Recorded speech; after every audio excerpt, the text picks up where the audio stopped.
ఈ రోజు ఈ వీడియోలో టర్బో అనే సినిమా గురించి మాట్లాడుకుందాం. మమ్ముట్టి గారు టైటిల్ రోల్ లో ఈ డైరెక్టర్ డైరెక్షన్ లో వచ్చిన యాక్షన్ థ్రిల్లర్ మూవీ ఇది.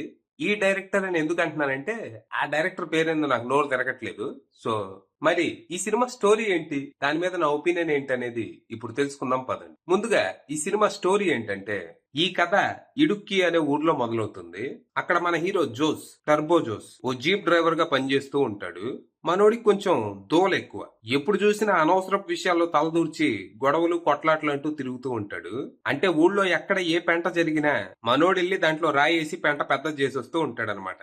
ఇక రీసెంట్ గా మనోడు తన బెస్ట్ ఫ్రెండ్ జెరీకి ఏదో లవ్ ప్రాబ్లం ఉందని తెలుసుకొని దాన్ని సాల్వ్ చేయాలని ప్రయత్నిస్తాడు.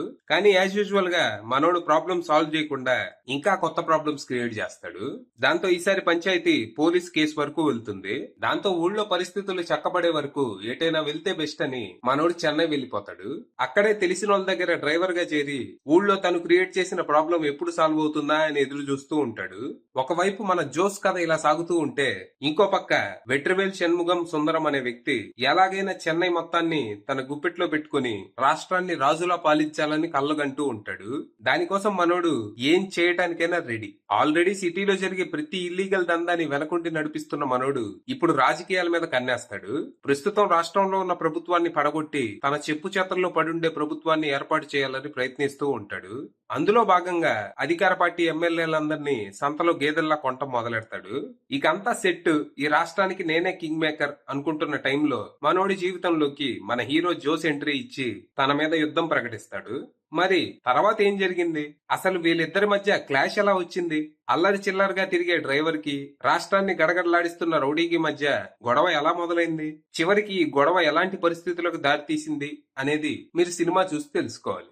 ఇక ఈ సినిమా పర్లేదు, ఓకే, ఏ ఎక్స్పెక్టేషన్స్ లేకుండా చూస్తే ఓ 2.5 గంట అలా గడిచిపోద్ది. ఈ సినిమాకి ప్రధాన బలం మమ్ముట్టి గారే.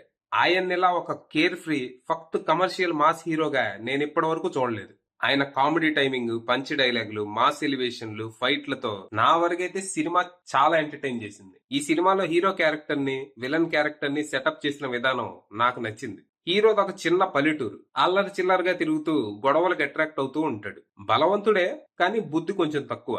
ఇక విలన్ ఏమో ఒక రూత్లెస్ రౌడీ. తన లక్ష్యానికి ఎవరైనా అడ్డొస్తే మొహమాటం లేకుండా ముక్కలు ముక్కలుగా నరికేస్తాడు. తను చాలా తెలివైన వాడు, బలవంతుడు. ఫస్ట్ హాఫ్ లో ఈ సెటప్ చూసి అబ్బా, విలన్ చాలా బలంగా ఉన్నాడు, వీడిని పడగొట్టాలంటే హీరో చాలా కష్టపడాలి, బలం ఒక్కటే వాడితే సరిపోదు, తెలివి కూడా కావాలి. సో సెకండ్ హాఫ్ హోరాహోరీగా నువ్వా నేనా అన్నట్టు ఉంటదేమోనని ఎక్స్పెక్ట్ చేశాను. కానీ అలాంటిదేం జరగలేదు. సెకండ్ హాఫ్ సినిమా తేలిపోయింది. హీరోకి విలన్ కి మధ్య సెట్ చేసిన కాన్ఫ్లిక్ట్ బలంగానే ఉంది గాని దాన్ని ఆసక్తికరంగా గానీ రసవత్తరంగా గానీ చూపించలేకపోయారు. మొత్తానికి పర్లేదనిపించే స్టోరీ, బలమైన క్యారెక్టర్స్ అండ్ కాన్ఫ్లిక్ట్ ఉన్నప్పటికీ somewhere it's lost in translation. మొత్తంగా good first half followed by mediocre second half అనొచ్చు. ఓవరాల్ గా ఈ సినిమాలో ఉన్న పాజిటివ్స్ విషయానికి వస్తే performances, action sequences, dialogues, BGM, cinematography and production values. ఇక నెగటివ్స్ విషయానికి వస్తే screenplay and direction. Final గా చెప్పేది ఏంటంటే ఇది ఒక ఫక్త్ కమర్షియల్ మాస్ సినిమా.